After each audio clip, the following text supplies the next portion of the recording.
Hey guys, welcome back to the Jean Do Show, and today we're playing Torment Tides of Numenera. First thing that we will do is actually find a place to sleep, because we do not have any intellect points whatsoever. But yeah, there's so much to do here. It's insane, really. Let's see. So before we talk to anyone else, we will find a place to sleep. And that's actually what I don't really like about these points, is that you need them to persuade people, you know? I mean, I do understand you could use these during battle to give you a certain edge, to do some extra damage and stuff, but why do I need it for persuasion? It doesn't make... Yeah, it does make sense, but I don't really like the dynamic that much. Yes. Let's see. Is this a place to sleep? To the underbelly. Sleep location. We need sleep location. Go.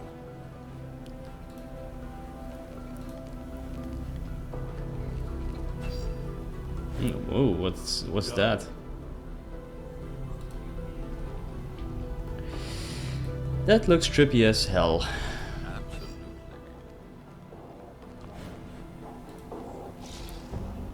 Well, there should be a place to sleep here somewhere. Government Square. Cultist encampment. Maybe we can sleep here?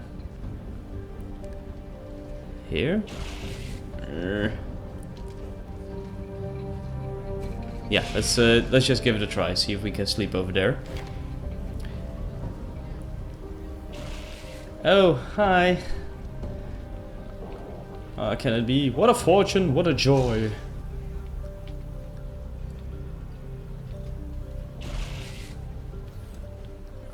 Okay. I need to rest. Pretty please. Here we go then.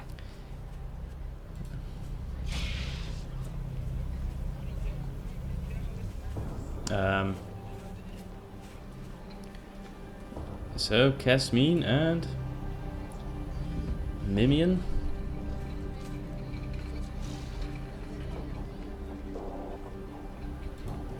Of course.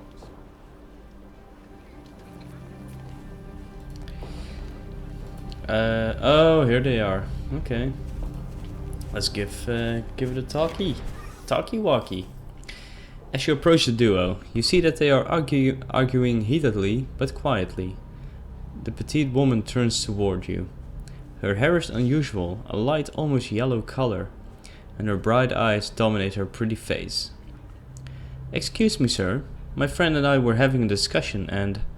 Her eyes fall upon your tattoo, and her breath catches audibly in her throat. "A Castoff I've never one I've never seen." Her partner is an unnaturally tall man, gaunt and sour-faced. His voice sonorous? Do you pronounce it that? Sonorous. I don't know. I don't even know what it is, to be honest, but... With fingers that twitch and weave through strange contortions. Occasional light sparks in the air as he does. He turns to you and opens his mouth to speak, registers your tattoo and closes it again. His throat bobs for a moment, and he says, "It is an honor." He nods his head to the two of them. "I've brought someone you should meet." He turns to you. "These are Casmine and Mimian. They're the leaders of the local branch of your church."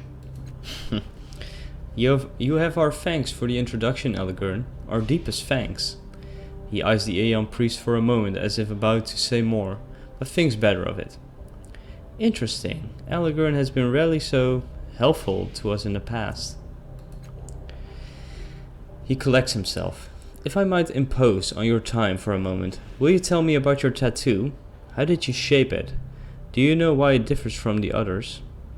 "Oh, does it? Do the others have the same tattoo, then?" "I'm having trouble placing him. Could it be... I need more time to question him." Others? You mean the other cast... Yes, this I want to know. Don't the tattoos stay the same?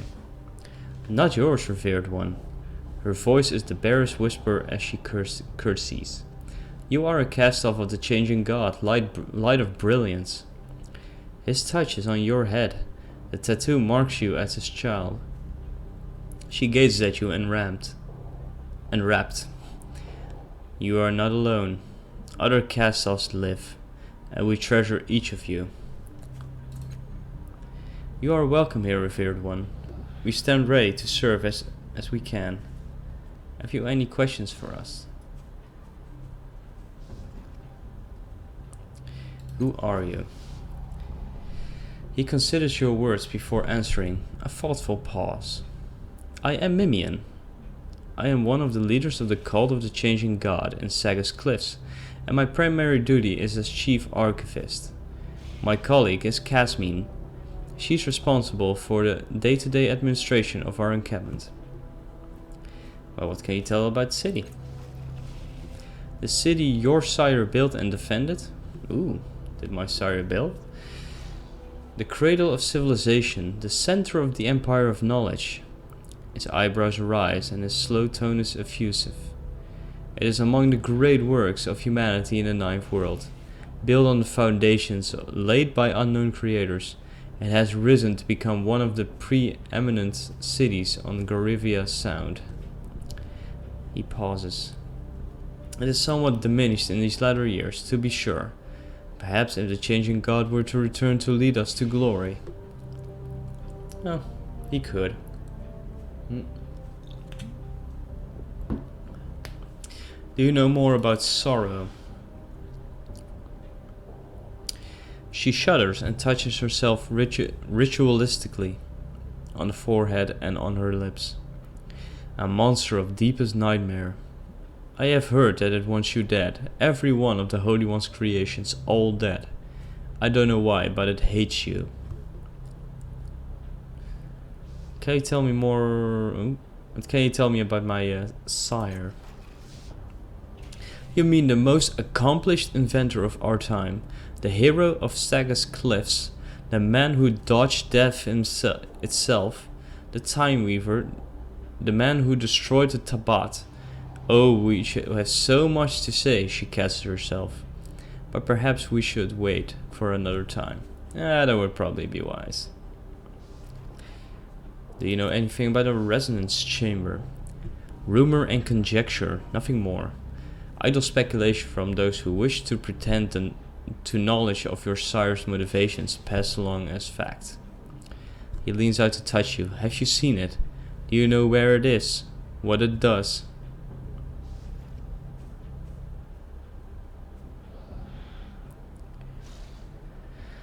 Let's keep it cool. I want to repair it. So you have seen it. You have touched it. She catches herself. She seems almost overwhelmed. Your tattoo, like all the others, but this one is different. I'm curious to know why that is actually. He looks sharply at you now, all distraction gone. I do not recognize you, he says. You do not match any descriptions we have recorded. She snaps her fingers as if she's finally figured out the mystery. Wait, let me remember your face. Blah. She studies you carefully. You're new.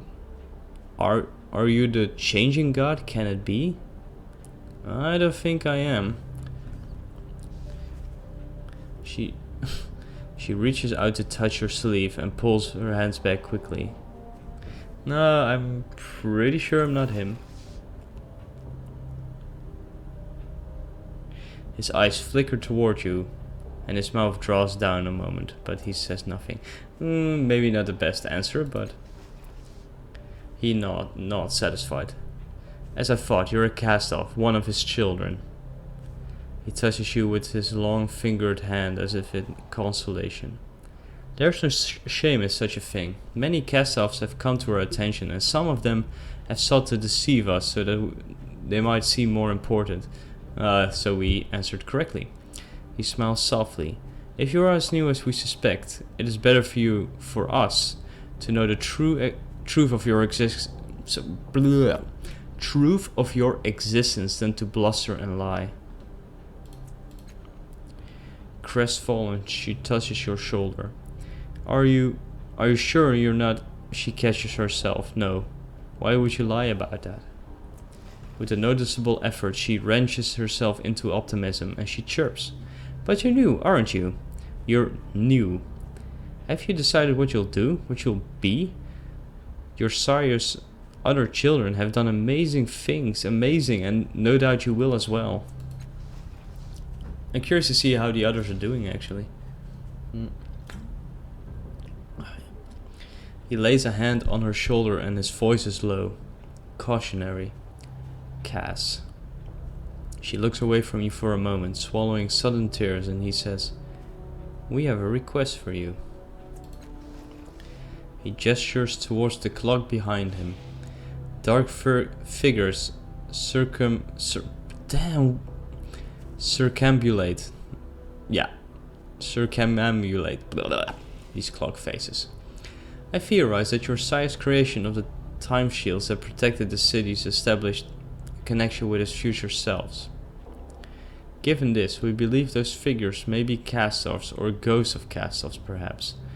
The living shells of the bodies your creator has worn previously. His fingers shrug eloquently for him. The clock is unmoored in time, you see. We do not have a knowledge sufficient to investigate, but you might. You have a connection with he who created the clock. You should be able to align it with the present time and uncover who these figures are.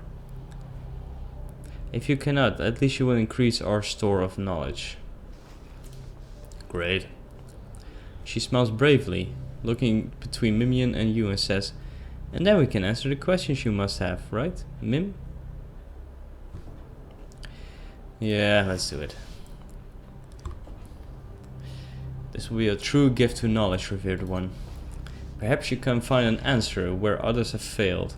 You will have our thanks and boundless praise. We will answer what we can for you then. Return to us, revered one. We will wait for you. Making a note.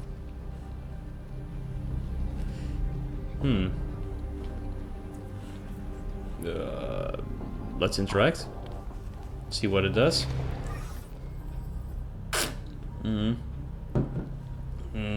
Beer. This complex machine towers over you.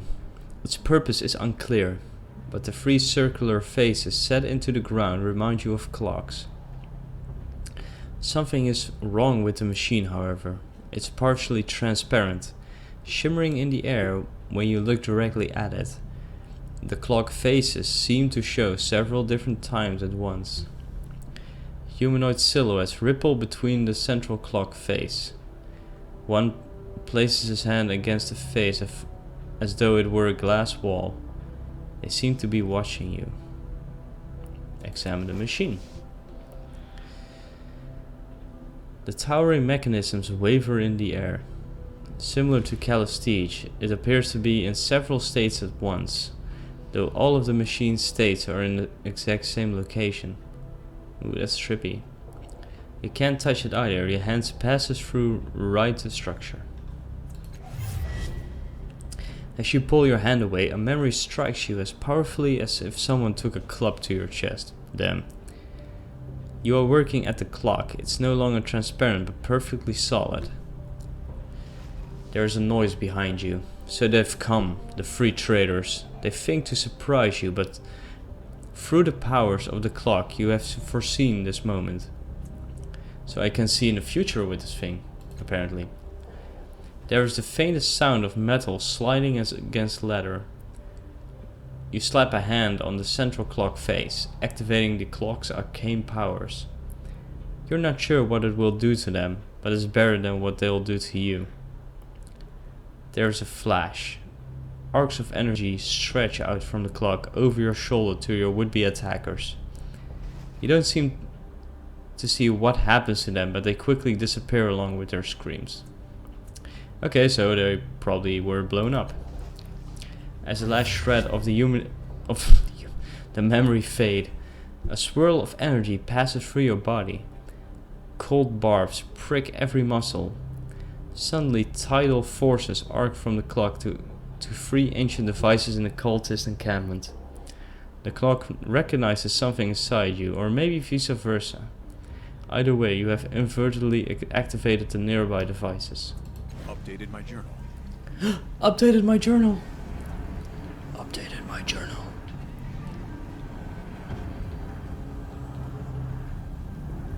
I don't know if this is good, but On it. let's check it out. Whoa. As you approach the device, Circus Minor is thrown into chaos. Buildings are on fire, people are screaming and running for their lives while armored soldiers hunt them down. None of them seem to pay any attention to you though.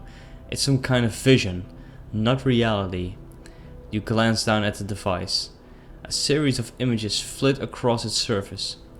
They don't appear related to the changes around you.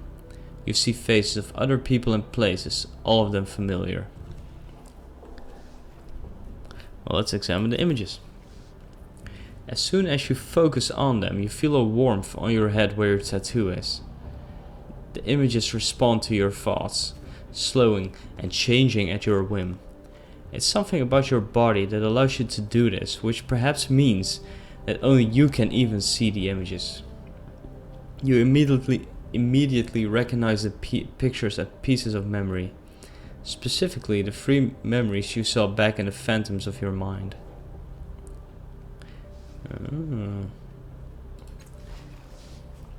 The memory is recent. 2 men, both with tattoos like your own, are in an underwater city searching for something. The denizens of the city chase them from the artifact they seek and ultimately surround and capture them. As you review the memory, you get a strange feeling in your mind that you can only describe as a query. The device wants something from you. Suddenly you remember, the memories in the device are possibilities, but you can lock one of the memories here, so it is the one that displays. You don't remember what purpose that served though.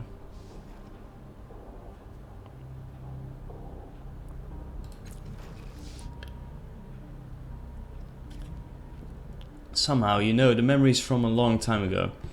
Centuries ago probably. A man and a woman, both with tattoos like your own, are surveying a lush secluded valley, seeking an ideal location for a hidden sanctuary. Oh, I remember that one. Look at the memory of the city under siege. Somehow you know this memory is ancient. It might have occurred 1,000 years ago. A man and a young girl race through the streets of Saga's cliffs. All around them, the city is attacked by a terrible people, the Tabat you recall. The man takes them to an ancient machine somewhere in the city, then he and the girl disappear.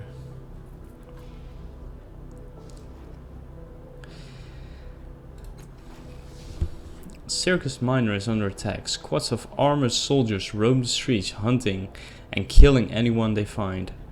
Mobs of people flee in terror, with only a few hapless souls trying and failing to fight them off.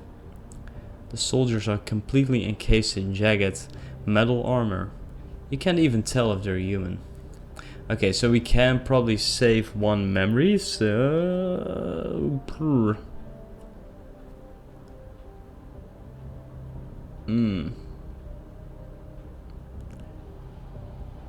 That's a very good question. I'm actually curious about the device. Images of the 2 men in the underwater city are now the only images that play on the surface of this device. They search for something, are chased, and then are captured over and over in an endless loop. As soon as the image is locked in place, a ribbon of energy stretches into the air, connecting the control device to the clock.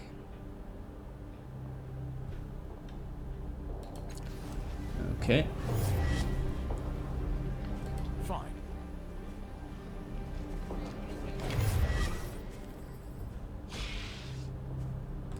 strange feeling comes over you as you approach this device, as if someone were sneaking up on you in the corner of your eye. When you look, there's no one there. It feels like something is different though, but you can't put your finger on what. A series of images flit across the surface of the device itself. They don't appear related to the changes around you. You see faces of other people and places, all of them familiar. Okay, let's lock the other one here.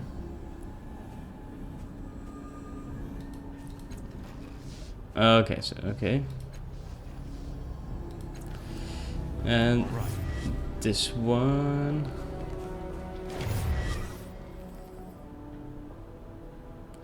People are dressed differently and speak differently. Whole new structures appear, including an enormous building rising from the edge of the square. You look down at the device, a series. Oh, so we probably have to pick a memory that's related to this event. So we probably need to. Okay, wait. Okay, so this is the siege, so we probably need to log the siege there.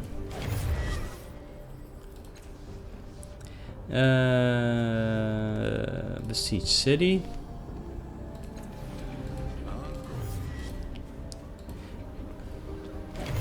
This is probably with the couple unlock.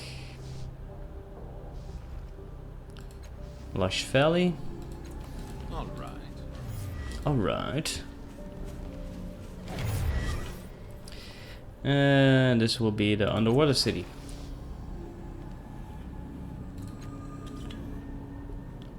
As you log the third image, the air around the device trembles.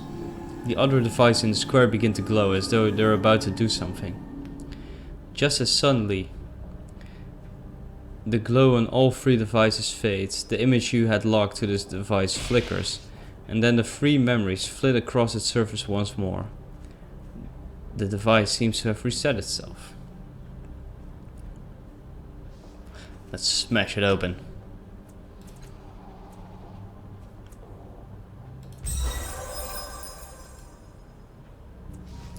You strike the machine several times.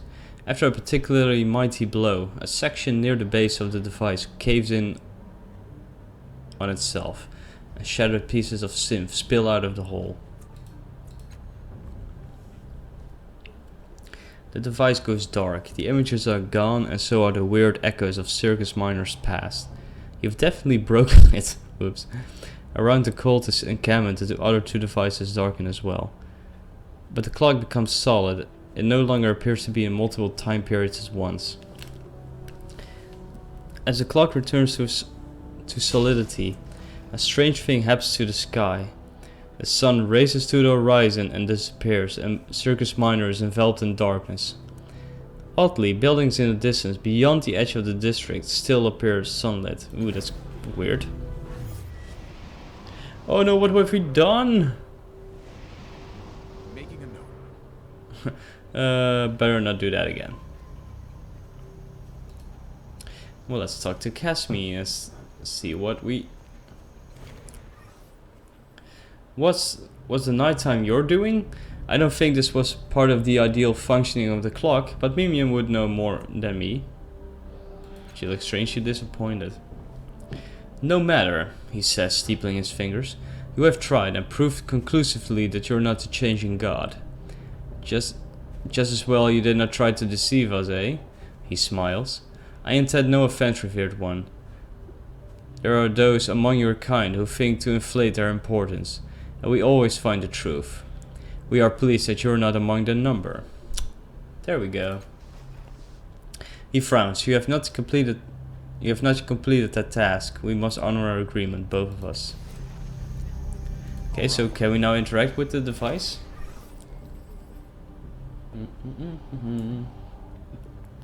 The machine is solid now. Each of the three clock faces show a single time, though none of them point to any time measurement that you understand. You lean closer to the central clock face. Three shadowy figures still lurk within, their features almost discernible now. Suddenly, the figures surge out of the clock toward you. Intense pressure strikes your head like a steel pike. Then everything goes black. Making a note. Hey, what the? Where are we going? Oh boy.